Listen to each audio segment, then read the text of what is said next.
자, 오늘은 세계 인구 변화. 자, 우리가 수업 시간에 다 했습니다. 맞죠? 수업 시간에 했는데 아무래도 인구 단원에서는 우리가 다룰 수 있는 게 한국지리.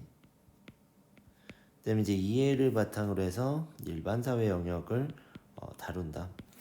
그럼 이제 이 다뤄주는 것 중에 제가 예시를 가장 많이 들으려고 노력을 해요. 왜 그러냐면 제스처나 여러분과의 대화를 통해서 이해하는 게 사회는 가장 빠릅니다. 하지만 우리가 코로나19로 인해서 원격 수업을 진행해야 하기에 할 수 없이 또 교과서 정리 중심으로 영상을 찍도록 하겠습니다. 그 이제 요거를 보면서 교과서는 수업을 들으면서 잘 보지 못했는데 지금은 한 번 더 정리를 하겠다. 복습 차원에서 해주길 바라고. 그리고 제가 부교재에서 우리가 과제를 줬죠. 그래서 부교재를 가장 중심으로 하면 좋겠다. 자, 여기서 보면 인구가 분포되어 있는 게 나옵니다. 인구 분포는 제가 늘 얘기했듯이 자연환경에 대한 자연적 조건 그리고 또 인문적 조건을 분명히 이야기를 했습니다. 자, 자연적 조건에서는 보통 우리가 따질 수 있는 것 지형, 너무 산이 높거나 바다에서 우리가 살 수는 없겠죠. 또 기후 우리가 중요하다라고 이야기했습니다. 두 가지가 이제 가장 큰 요소라고 할 수 있고요. 인문에서는 여러분이 어디 집에 살고 싶습니까? 이런 거 물어봤잖아. 그럼 거기서는 뭐라고 여러분 답했습니까? 교통이 편리한 지역, 또 평지였으면 좋겠어요. 평야지대, 대하천이 있어. 그다음에 해안 지역, 사람들 물류를 이동하기 편한 이런 조건들을 우리는 인문 조건이라고 했습니다. 물론 이거보다 훨씬 더 많아요. 그렇지만 그건 제가 수업 시간에 간략 자세하게 했고 지금은 단순한 인구 구조라고 얘기를 해보자. 자, 인구는 뭐 어떤 구조가 있을까요? 뭐 피라미드형 앞으로 배울 거니까 여러분들 아는 거대로. 그리고 뭐 종형이라든가 이런 것들을 볼 수 있었고요. 그리고 여초 현상이나 남초 현상, 여자가 많냐, 남자가 많냐, 여러 가지 구조화된 방법들, 이동들 이런 것들이 있습니다. 자, 인구의 이동은 어떤 게 있다고 얘기를 했죠? 우리가 자발적 이동이 있다라고 얘기를 했었고, 그 다음에 강제적 이동이 있다 이렇게 소개를 했었습니다. 자, 인구 하나만 가지고도 사회 변화를 얘기할 수 있을 만큼 사람들은 뛰어납니다.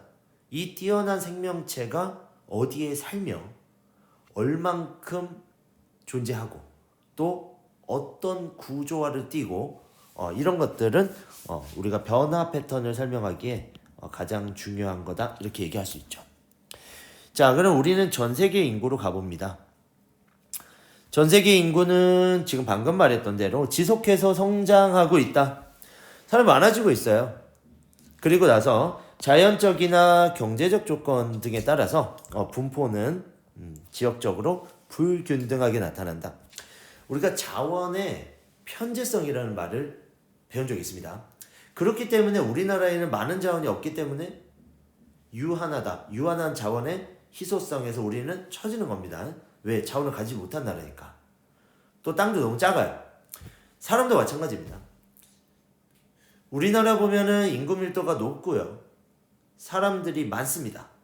이런 것들은 과거에 벼농사를 하던 시기에 인구 부양력이 높다 보니까 그리고 또 벼농사를 하는 것들은 노동력이 많이 필요하다 보니까 사회 구조상 인구가 우리는 밀집된 사회 속에 살았습니다.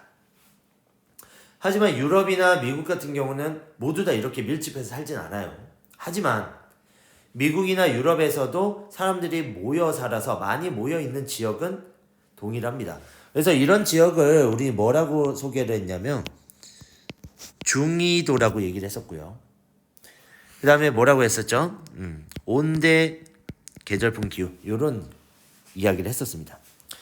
그럼 여기서 나오죠. 대체적으로 기후가 온화하다. 우리는 요거를 중위도라고 하고요.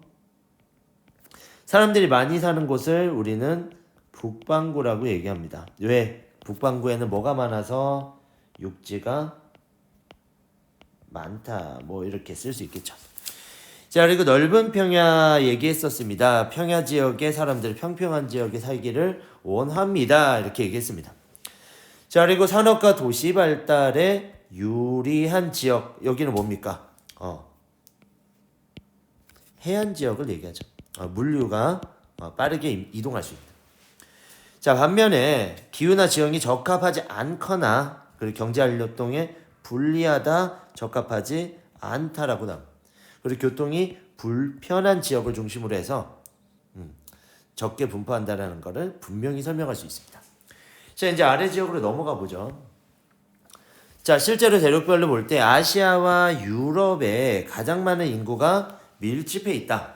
유럽은 세계 전체 세계를 점령할 정도의 파워가 있을 때 사람들은 유럽으로 많은 수의 인구가 이동하게 됩니다. 또 일자리도 많이 구할 수 있고요. 그리고 또 아시아는 자체적으로 우리는 아시아는 벼농사 지역을 이야기할 수 있다 이렇게 봐야겠죠.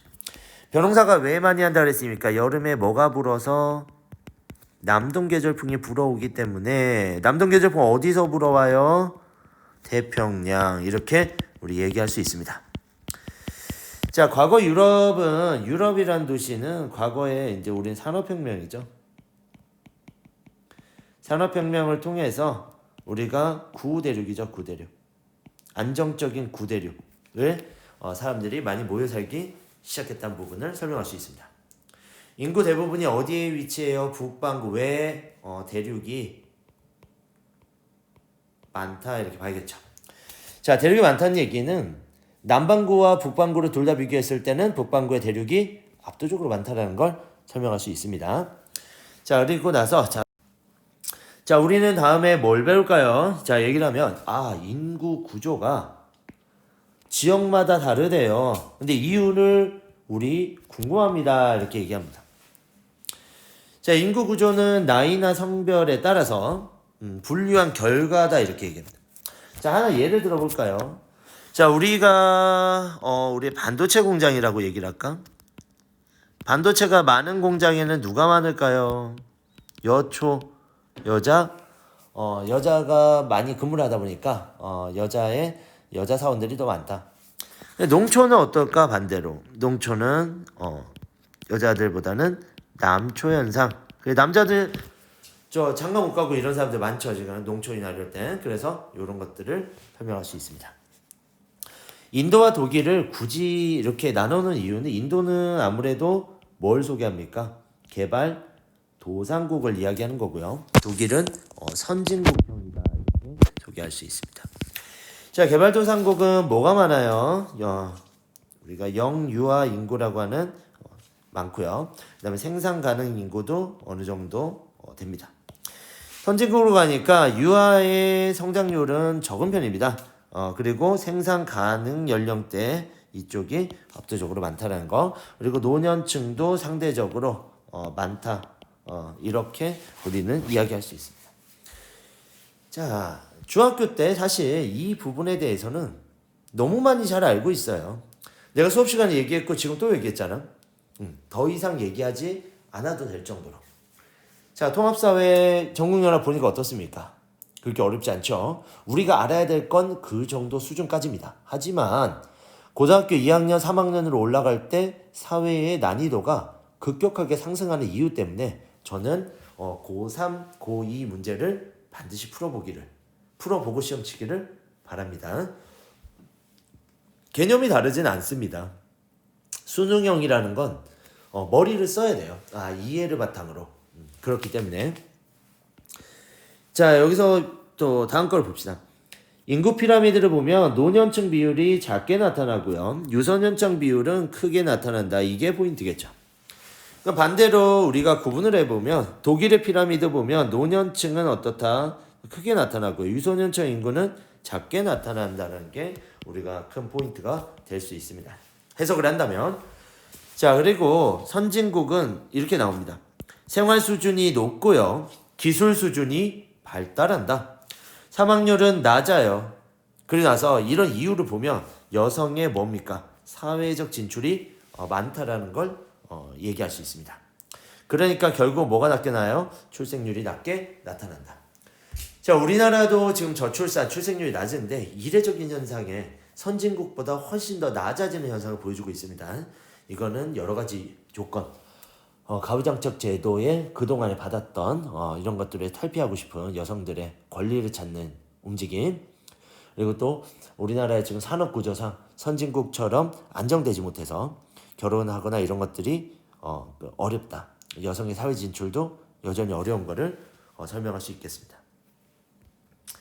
자, 밑에는 제가 그때 한번 얘기했던 인구 변천 모형입니다. 자, 이 인구 변천 모형은 사실 정말 중요해요. 왜 중요하냐 이렇게 얘기하면 수능 문제에 사진이 종종 출제됩니다. 그래서 사진이 출제됐을 때 수능형으로 여러분들의 말장난, 말이 엉키는 거를 하고 나면 여러분들은 오답률이 상당히 높아질 수 있다. 이렇게 얘기할 수 있습니다. 자, 이제 마지막 인구 이동인데요. 인구 이동은 어떻게 되지요? 이렇게 얘기하면 인구 이동은 크게 두 가지로 나뉘는구나 이렇게 얘기할 수 있죠. 돈을 벌러 가는 경제적 이동, 그리고 전쟁으로 인한 난민이거나 아니면 정치적 이념이 달라서 이동하는 사람들을 볼 수 있다. 자, 지도는 중요합니다. 지리학에서 지도는 꽃입니다. 그리고 핵심입니다. 자, 아래로 내려가죠.